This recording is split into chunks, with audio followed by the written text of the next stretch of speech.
She has published over a dozen cookbooks and has the longest running cooking show in America with her Ciao Italia. Today she's making in our kitchen her delicious Sicilian pizza bread loaf. Please welcome the very talented Ann Esposito. Oh, how did I do with your last name?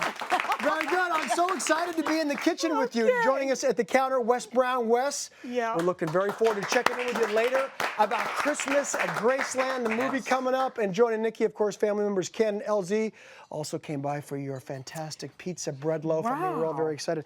I'm just excited to make it. You're going to put me to work, right? I'm going to put you to work. Oh boy. So first of all, in Italian, this is called... We're going already? I wanted to ask you about your cookbook. I mean, like, that's fine. We can start if you want. All right, go ahead. Let me ask you about your cookbook. This is fantastic. It's called Ciao Italia, My Lifelong Food Adventures in Italy. I think the title itself deserves a little moment here on the show.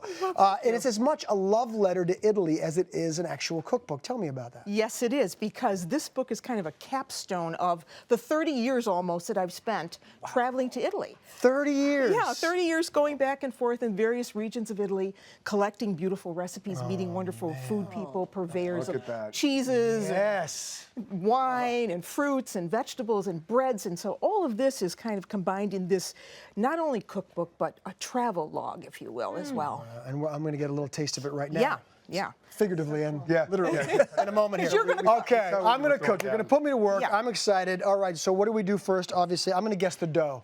You see? You see, people? Yeah. I got this. Okay, so we've already rolled out the dough. She's like, what have I got myself into?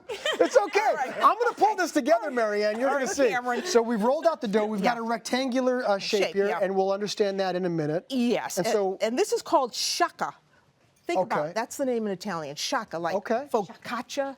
Oh, shaka. And what is that? What is it's that? A dialect word. It's probably from focaccia, which is like a flat pizza. So we're starting out with flat dough. With flat dough, and you made this dough, right? Yes. Oh, but you can also just buy regular pizza dough if you want to skip that step. If you want to skip that step, I tell you that in the cookbook. This is just unbleached all-purpose flour, some olive oil, a little bit of yeast, and salt. That's it. That's it. So it's pretty simple, but of course, if you would rather just buy it, you can buy it as well. Right. Next step is we're going to put a little tomato sauce on here. Yes, so now we have some great tomato sauce. Yes. I'm going to move that over here for you. Oh, that's going to be for me. Yeah. So all you really want to do is spread a thin layer of the sauce. Stay away from the border, about an inch away from the border. Just putting a thin layer. This is I like to think of this as a, an outside-in pizza, Sicilian pizza, and actually comes from a town in southern Italy, southern Sicily, called Ragusa, where they make this. So shaka Ragusano. And you visited there, and this is where you got this recipe. And this is where I got the idea. Okay, stay away from the edges. Oh, okay, oh boy. Oh man, have I got too close to the edge? Yeah, that's going to be as usual. That's going to be a little messy. Okay, so now that you have that, a little math. Well, you know what? The counter really livened up, didn't it? As soon as I made my first mistake. All right, let's not be too critical. Okay. Be easy on me. Okay, good. So we got the tomato sauce, and now we're going to go to the cheese. We're going to put some cheese on here. We're using a provolone. Yeah. But you say typically there's a cheese that you use that's indigenous to this area in Sicily, which I'm going to let you say it. Caciocavallo. Caciocavallo. Oh, that means cheese on horseback. Because when you buy this cheese, it's like two cheeses strung together with rope, and that is because? Because it was flung over a horse, and then the horse would go, and then the cheese started to kind of get. So that's how it's made. Right. Isn't that good? Caciocavallo. But we're going to use a little provolone, which is fine too. So you want to put a thin layer of cheese. Okay. Do I overlap or do I? You can do whatever you want. Let's get this going. You can help out too if I'm going too slow. But keep a thin layer. Just you don't want to stay away from those edges a little bit. Okay. You're getting nervous with me right here. Yeah. Well, I like to. And remember, making a tomato sauce is very simple. This is just plum tomatoes, olive oil, garlic, a little basil. 10-15 minutes in your saucepan, you're done. That's amazing. All I like right. that you do everything from scratch. If somebody didn't like provolone, could you use other cheeses? You could use a mozzarella, something that melts. Who doesn't like provolone? A fontina. I'm just speaking for that one person at home. Nice and fork or break it up over there on the counter. So now comes the fun part. Okay, good. So now I'm already having fun. You fold that end, bring it together in the center. Okay. And I just meet you, or do I overlap? Well, you can overlap just a bit. Overlap a little bit. Okay, so now we're getting the folding. Okay, so now we get the fold. We have to do more tomato sauce. See, he knows this. More tomato sauce. On this side only. Nope, on that side. Oh, for the love of all things. Oh, man. Gosh. Yeah. Just on this side. When you do it at home, everybody, it's only on one side. And when you said that. All right, not too much because you want that to all fall out of the sides. Okay. All right, so far you've gotten a D+. Okay, so a now, D+. All right, so now we're going to put more cheese on here. I got to raise it up to at least a C-. Overlap. Okay, you want to overlap a little bit? Yeah. Okay, good. Now what do we do? Now we take this. This is where you get that fold. Okay. And you put it over this side, and you want to close these ends. And do you pinch them closed? You can pinch it closed. I notice you've sort of taken over here, Marianne. You can pinch it closed. She said, well,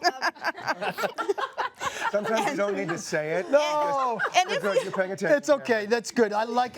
You know, you look like you know what you're doing. So and I once appreciate that. Or you could use a little egg wash, you know, if you're afraid that that's going to open. But that's the point. I like to use a little egg wash when I make and mine at home. this is really rustic because when you bake this, you know, someone's going to say, "Wow, it seems a little dark crusted," you know, but that's the way it's supposed to be. That's the way it's supposed to be. Yeah, all right. That's the way I like it. So now comes the part that you can't mess up on. Okay. So here we have a piece. Are you saying I can't mess up on it because it's so easy, or no matter what happens, I better not mess up on it? No matter what happens, you better not mess up. She directed that towards you, Cameron. Here we have just an ordinary loaf pan, and we've lined it with parchment paper. Okay, great. So Now, I don't know what to do next. You want to take this and fold it in half. Okay, I'm going to fold this in half. I won't Ready? look. Yeah. Wow. Okay. good. Okay, You that's did a good good. Very good. Now pick it up. Okay, and put the whole thing in here like Yes, this? yes. Yes, this is where you're going to get those layers from. Excellent. Okay. Impressive. Drop the spatula. So now we cover this. You want to let that rise for about 30 minutes. Okay, we let that rise for about 30 minutes, and then we've, And through the beauty of after television, it's risen, we've got that going already. it looks like this. So now you could give it just a little brushing of olive oil if you wanted to, but you have Okay. to poke some holes in there. Well, I was going to say. Yeah. And this does what? Well, that allows for the air to circulate right. through it. So, that one. okay, that looks great. So Okay. now You're our welcome. oven is on at 450. So we're going Okay. to put this in the oven. 450 for how long? 450 for about 30, 35 minutes. Okay, 30, 35 minutes, Yeah. and through the beauty of television, here we go. Ta-da! Look what I made. Everybody careful. Isn't that fantastic? Okay, so the reason you put it stuff. on parchment paper is Yeah. so that you can get it out of the pan. Okay, so let's see, because it's still warm. do we do the old flip? Let's do the flip. Yeah. Look at that. Good. Perfect. Okay. Pizza, bread, loaf, Now- ladies So, and gentlemen. Marianne, do they eat this on its own, or is it like a side dish? What's You the could eat traditional this. way? The traditional way to have this is as a street food, actually, or you could have like it with a pizza little, slices. or you could have it. Can I with- start cutting? Yeah, start cutting, or you could have it with on the impasto like olives. Or, okay. Or look how Look at didn't this. you do a great job? I made this with my bare hands, Okay. everyone. Okay, wonderful. There we And go. that's where you get that beautiful look. See how pretty that looks? Beautiful. How would you like to display? Can I do that? yeah. Can I just take a bite of this one? You can take a bite Would you of that. mind? One. And it's best eaten Cheers. warm. Really. Cheers. Do you like it? Oh, It's it's delicious. amazing. I mean, look. Look Yeah. at that. Empty plate. All gone. You did a great job. Ciao Italia. Thank you so much, Marianne. Thank you, Marianne. For more from Marianne, be sure to grab a copy of her new book, Ciao Italia, My Lifelong Food Adventures in Italy. And for the full recipe, visit hallmarkchannel.com.